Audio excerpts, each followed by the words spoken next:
Assalamu alaikum. Welcome to this deep dive. Today we're starting something really special. We're going to learn English, but in a way that actually means something. Like, not just basic sentences like, the cat is on the table or the sky is blue. Yeah. We're using the names of Allah and turning them into simple, everyday English. Right, and we achieve two big goals with this approach. First, we improve your English language skills using simple, clear words. And second, we deepen your understanding of Islam and the Quran. So we're basically turning language practice into an act of worship. I really love this. It's a safe, beginner-friendly space for you, the listener. The sentences you will practice today are very easy and simple, but, the meaning behind them is huge. Let's go back to your opening point, though, because I have to push back a little bit. Oh, sure. Go ahead. If the Prophet didn't list the 99 names, how do we know we're learning the right words? Like, doesn't that mean the list is kind of unreliable? No, it's a totally fair question. So the famous list of 99 names that most people memorize today, it was actually compiled later by a narrator named Al-Walid ibn Muslim. He searched the Quran and the sayings of the Prophet to find them. Okay, so it was a human effort. Exactly. Because it was an effort by a scholar, other great scholars in history, like Ibn Uthaymin, they actually researched the texts themselves and found slightly different lists. So what does this all mean for us? It's not a strict locked box of words. It's more like a vast ocean we're exploring. Yes, I love that analogy. This flexibility actually frees us. If there isn't one locked box of 99 static words, it means we can't just memorize them like a robot to pass a test. It forces us to focus on the actual meaning of the attributes rather than just checking off a list. That shifts the whole perspective. It's not a memory test, it's an exploration. So let's dive into that ocean and start our first vocabulary lesson. Our first two names are Ar-Rahman and Ar-Rahim. Right. We say these every single day in Bismillahir-Rahman-ir-Rahim. But let's look at the simple English word for them. The English word we will learn is kind. K-I-N-D. When you are kind, you are good to people. You help them. You give them things they need. So a simple English sentence for you to practice is, Allah is kind. Try saying that out loud right now. Allah is kind. It is easy to say, but let's talk about how it works. Ar-Rahman is a general kindness for all creation. Think of it like the sun. The sun shining on everything? Exactly. The sun shines on everyone. Believers, non-believers, animals, plants. Everyone gets the warmth. Okay, then what is the mechanism of Ar-Rahim? Like, how is it different? Well, Ar-Rahim is a very special, specific kindness, just for the believers. So if Ar-Rahman is the sun shining on everyone during the day, Ar-Rahim is like a personal guiding light holding your hand when you are walking alone in the dark. It protects your heart. Oh, wow. So you can tell yourself in simple English, Allah is kind to me in a special way. That feels incredibly personal. It really is. Let's look at another foundational name, Al-Malik. The English word for this is king. K-I-N-G. A king is a leader. He owns a country. He makes the rules. And your practice sentence here is, Allah is the king. He owns everything. But we need to separate our human idea of a king from Allah. Because human kings are actually pretty fragile, right? Yeah, a human king's power relies on his army, his money, or his health. If the army leaves, the king has no power. He will eventually age, get sick, and die. Right. A human king is actually very weak underneath the crown. Yes. But Allah's kingship relies on nothing. He just is the king. He never gets sick, he never sleeps, and he never loses control. He is the true king forever. I see the logic there, but let's be real for a second.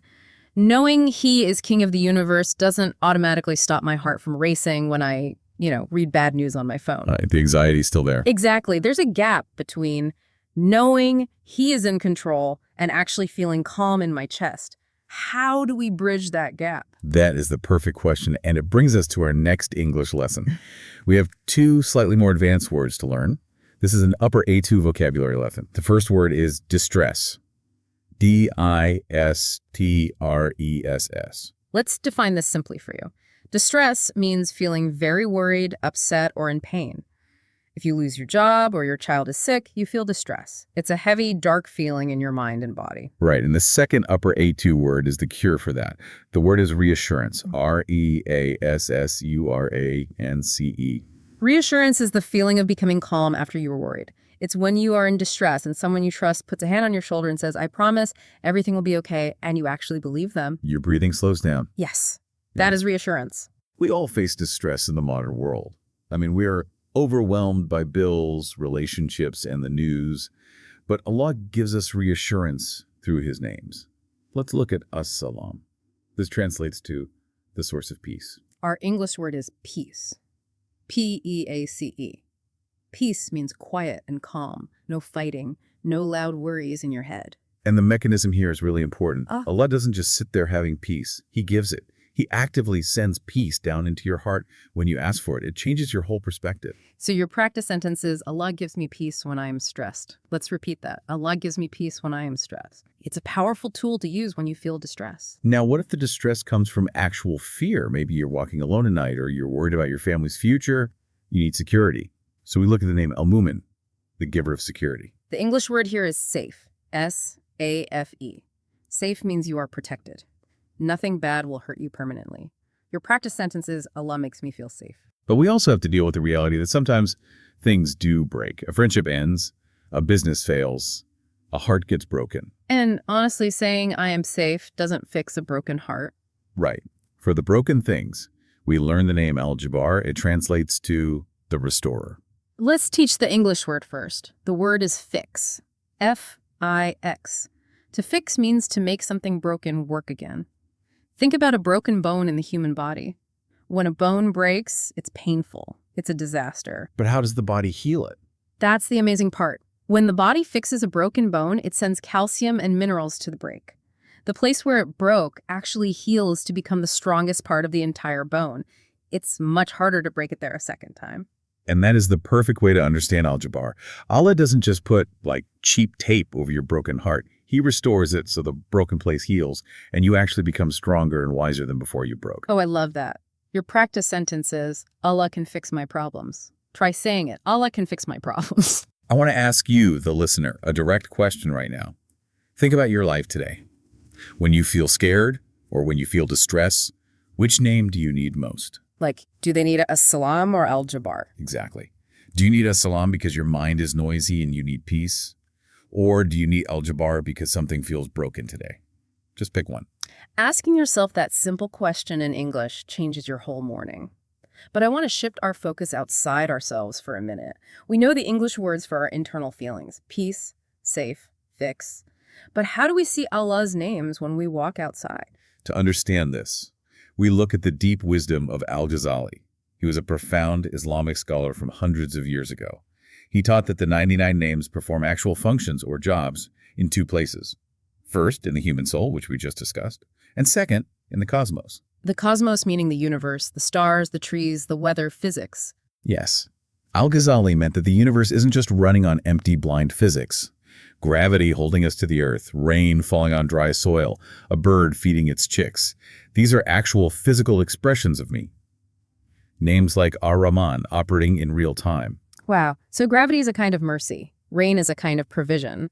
That requires us to look very closely at the world. It requires us to really pay attention. It does. And this brings us to another upper A2 vocabulary lesson. The word is subtle. S-U-B-T-L-E. Notice that the letter B is silent. We say subtle. Subtle means something very small, gentle, or hard to notice at first. If someone speaks in a very quiet whisper, that is subtle. If a painting has just a tiny drop of pink in the clouds, the color is subtle. You have to look really closely to see it. In Arabic, the name for this is Al-Latif. Allah is the subtle one. His kindness is usually hidden in very small details. It isn't always a loud miracle like parting the ocean. The sources shared a beautiful story about this. There was a mother trying to teach her children how Al-Latif works. She didn't use a textbook. Instead, she put a blindfold over their eyes so they couldn't see. Then she did a smell test. She gave them different spices and flowers to smell. Because smell is our most subtle sense. You can't see a smell. You can't hold it in your hand or take a picture of it. It's completely invisible. But it's absolutely real. It completely changes how you experience a room. The mother taught them that Allah's subtle kindness is exactly like that smell. You can't always see it with your eyes, but it's there, gently changing your life. That is such a great analogy. Your simple English sentence for this is, Allah's kindness is sometimes subtle. Think about a day when you were feeling sad and a friend randomly sent you a funny text message. That text message was a subtle kindness from Al-Latif. I really want you to practice this one. Allah's kindness is sometimes subtle. Okay, but what about when the problem isn't subtle at all? What if you are completely stuck, like you are in a hallway and every single door is locked? For those moments, we look to the name Al-Fatah. This means the opener. The English word we will learn is opportunity. O-P-P-O-R-T-U-N-I-T-Y. An opportunity is a chance to do something good. It's an open door when you thought you were trapped. When you feel stuck, maybe you can't find a job or you're struggling to learn a new language and you think there are no more chances, you remember Al-Fatah. He creates opportunities where there was only a blank wall. Your practice sentence is, Allah will open a way for me. Let's try it. Allah will open a way for me. And often what he opens is a way to provide for you. That brings us to Ar-Razak, the provider. The English word here is provide. P-R-O-V-I-D-E. It means to give someone what they need to survive and live well. We really need to redefine this word, though. Many people think Ar-Razak only provides money or a good salary. But provision is so much bigger than your bank account. Exactly. Money is just one tiny type of provision. Right. Oxygen is a provision. Your immune system fighting off a cold is a provision. Having patience during a hard day is a provision.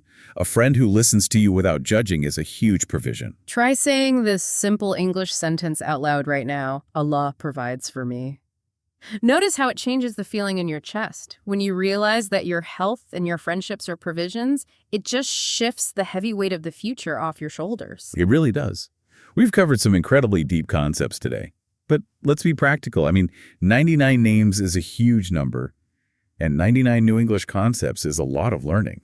It is. People get excited, they start studying, and then 2 weeks later, they burn out and quit. Yeah, we need a strategy to avoid burnout. It's kind of like, well, you can't eat an entire cake in one giant bite. No, you'd be sick. Right. You have to take one slice at a time. The sources offer a highly effective, stress-free strategy just like that. It's the one-year plan. You learn just 2 names a week, only 2.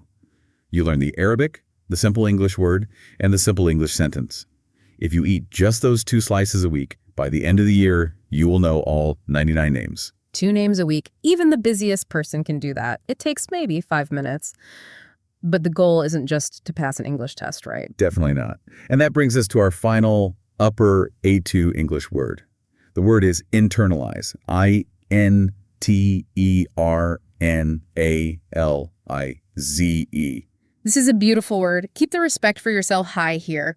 To internalize means a concept leaves your mind and enters your heart. You don't just memorize it, you use it as a lens to view your actual life. When you internalize the word kind, you don't just know how to spell it, you start seeing kindness everywhere and you act kinder to others. Exactly. We want to internalize the 99 names. To help you do that, the sources suggest 4 practical daily steps. Step number 1, write it down. Get a physical notebook. Write the Arabic name, like Ar-Rahman. Write the English word, kind. The physical act of writing connects your hand to your brain. Step number 2, sit quietly after your daily prayers. Before you rush to check your phone, just sit for 1 minute.